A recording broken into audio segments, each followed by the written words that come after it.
Hello boys and girls, welcome to my YouTube channel real experience by Nikhil. एक subscriber ने comment किया कि भाई आपका ऑस्ट्रेलिया जाने में कितना खर्चा आया। अगर आप भी ऑस्ट्रेलिया का वीज़े के बारे में सोच रहे हो तो ये वीडियो आपके लिए। फ़र्स्ट ऑफ़ ऑल मैं आपको बता दूं, 2018 में मेरा वीज़ा लगा था।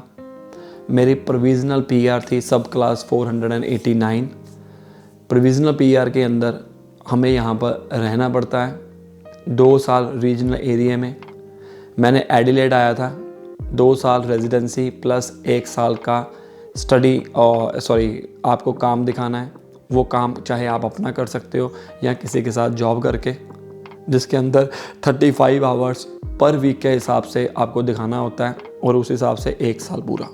ये रेजिडेंसी की कंडीशन और आपका आवर्स और जॉब का जो है वो दिखाना होता है। ये 2 जब कंप्लीट हो जाएंगे then you can apply for 887 visa.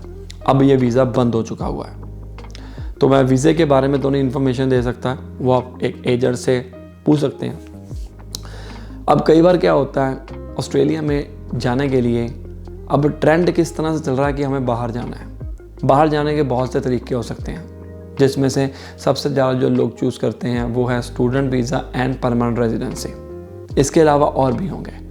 जब आपने बाहर जाना है किसी भी देश में, आपको ये देखना है कि मेरे कैपेबिलिटी है क्या।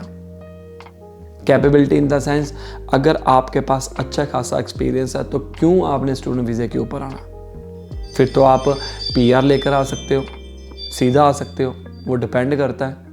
यही बंदे गलतियां करते हैं। अब मेरा अच्छा खासा एक्सपीरियंस था, फिर मैंने सोचा कि मैं ऑस्ट्रेलिया की सीधा पीआर लेके जाऊंगा। इसका बेनिफिट क्या है, अगर आप स्टूडेंट वीज़े के ऊपर नहीं जाते हो तो आपके काफ़ी सारे पैसे बच जाएंगे। कॉलेज की फ़ीस हो गई, बाकी हो भी अटरम पटरम बहुत बच जाएंगे। इवन के स्टूडेंट वीज़े के ऊपर आपको फुल वर्किंग राइट्स भी नहीं मिलते हैं। तो सबसे पहले ये पहचानिए, किसी भी एजेंट के पास जाने से पहले आप देखिए कि मैंने ग्रेजुएशन की हुई है प्लस मेरे पास 4-5 साल का एक्सपीरियंस है, मैं एलिजिबल हूँ कि नहीं हूँ। अगर नहीं हो फिर you can go for student visa और एनी अदर वीज़ा। बट अगर आपकी एलिजिबिलिटी बनी हुई है, आपके पास अच्छा खासा एक्सपीरियंस है, then why you are going for student visa in Australia और एनी अदर कंट्री, मुझे नहीं पता। तो हमने पहचाना तो किया, बल्कि पीआर लगाना वो सस्ता पड़ता है। अब पहला स्टेप क्या होता है, मैं जब गया, आपको कई एजेंट ऐसे मिलेंगे पहले दिन में पीआर दिलवा देंगे। कई एजेंट ऐसे मिलेंगे कहेंगे कि भाई तेरे को 6 ईच की रिक्वायरमेंट है, तेरी पीआर लग जाएगी। बट जैसे जैसे टाइम बीतता जाता है मे बी वो चीज़ सिनेरियो ना रहे। मेरे केस में भी ऐसा हुआ था, पहले कुछ और बताया था रिक्वायरमेंट, फिर धीरे धीरे इंक्रीज़ हो गई। उनकी गलती नहीं है, एजेंट की गलती नहीं है, पीछे से इंक्रीज़ हो गई। तो अगर आपको ज़्यादा से ज़्यादा पॉइंट इकट्ठे करने हैं तो आप इंग्लिश प्रोफिशिएंसी टेस्ट जो है उसको दे सकते हो, उसके अंदर ज़्यादा से ज़्यादा मार्क्स लेके आओ।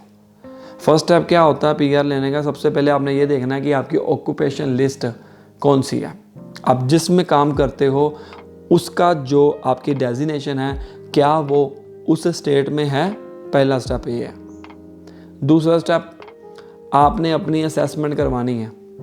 असेसमेंट के अंदर आपके experience, documentation, study related, work experience सारा कुछ आ जाता है। तीसरा स्टेप है, जब आपकी असेसमेंट पॉजिटिव होगी उसके साथ साथ में आप पीटी की, आईएलटीएस की या कोई भी इंग्लिश प्रोफिशिएंसी टेस्ट की तैयारी करना शुरू कर दो। अब आप पैरेलल करिए, असेसमेंट भी करते रहिए साथ साथ में और इंग्लिश प्रोफिशिएंसी टेस्ट भी, क्योंकि इंग्लिश प्रोफिशिएंसी टेस्ट पता नहीं कब निकलेगा आपका। 7 ईच कब आएंगे, 8 ईच कब आएंगे, या जितने भी आपकी मिनिमम रिक्वायरमेंट है वो कब आएगी। तो कई बंदे क्या करते हैं कि पहले वेट करते हैं कि भाई पहले असेसमेंट पॉजिटिव आएगी तो करेंगे। अगर आपको लगता है हर एक चीज़ सही है तो आपको डरना क्यों, टाइम क्यों वेस्ट करना। यहाँ पर टाइम वेस्ट हो सकता है आपका। पैरेलली चलो, जब पीटी निकल आता है तब आप ईओआई लॉन्च करते हैं आपके एजेंट, फिर इनविटेशन आता है, फिर आगे जाके मेडिकल हो गया, ये वो सारा कुछ। 2018 में मुझे वीज़ा मिला था, एंट्री लिखी होती है कि भाई आपको इतनी देर में एंट्री करनी है, इस डेट से पहले। तो फिर उसके बाद आप चाहे वापस चले जाओ फिर आ जाओ। मेरे को ये वीज़ा 4 साल का मिला था। 4 साल के अंदर मुझे 2 साल रेजिडेंशियल एरिया में रहना था, रीजनल एरिया में, और उसमें से 1 साल काम करना था। फिर अप्लाई कर सकते हो, अब आ जा सकते हो इस वीज़े के अंदर। मैं आ जा सकता था, मुझे कोई इश्यू नहीं था। अब इसके अंदर खर्चा कितना हुआ था उस टाइम की बात कर रहा हूँ। पहले तो एजेंट की फ़ीस उस टाइम के थी कोई 1.5 लाख, 2 लाख 1.5 या 2 लाख थी, 2017-18 की बात कर रहा हूँ, ठीक है।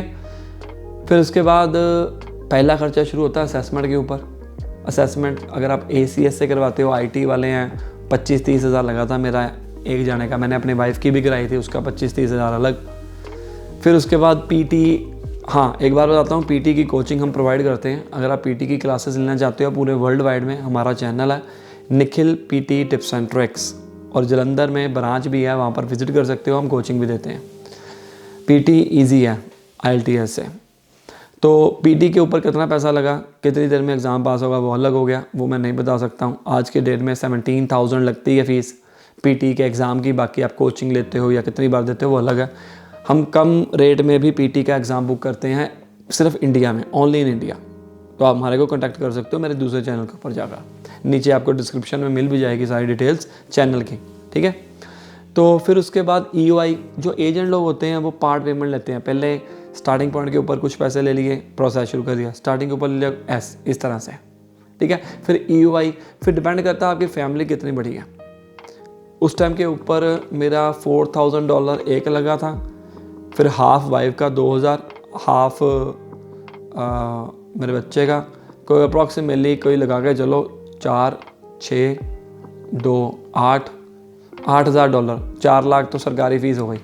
बाकी ACS की फ़ीस अलग, मतलब 5 लाख रुपया तो हमारा तकरीबन इसी काम में चला गया।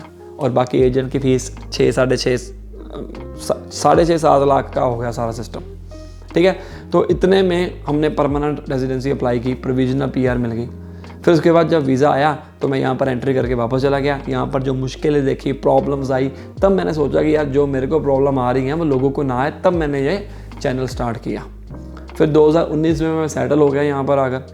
फिर उसके बाद 2019 से लेकर अभी तक हम लगातार रह रहे हैं। ये बात नहीं है मैं गया नहीं, कोरोना करके बंद हो गया था, लेकिन काफ़ी बार हम इंडिया भी जाए हैं। तो मतलब मेरा ये कहने का है मोटिव कि अगर आपको पता है कि आपकी क्या कैपेबिलिटी है, उस हिसाब से ही आप आगे स्टेप उठाइए। ये ना हो कि आपको PR का बना हो। कई बंदों ने मेरे पास कॉल भी किया था कि भाई ऐसे है, देखो मैं एजेंट नहीं हूँ, मैं कोई सलाह मशवरा नहीं दे सकता हूँ, टू बी फ्रैंक। हर एक का सिनेरियो अलग अलग होता है। हाँ आगे जाके इन फ्यूचर में जाकर मैं कर लूँ माइग्रेशन लॉ, वो बात अलग है, तब मैं आपको सलाह दे सकता हूँ, ठीक है। तो ये सारी चीज़ों का ध्यान में रखिए, देखिए कि आपकी क्या कैपेबिलिटी है, उस हिसाब से आप आगे बढ़िए। ये ना हो कि बस भूत सवार हो, मुझे बाहर जाना है। दूर के डोल सुहाव नहीं होते हैं, मेहनत यहाँ पर भी करनी पड़ती है। वो डिपेंड करता है कि कौन कौन बंदा रह पाता है। कई बंदों की PR आ जाती है, बाद में वो सोचने लग जाते हैं कि जाएँ ना जाएँ।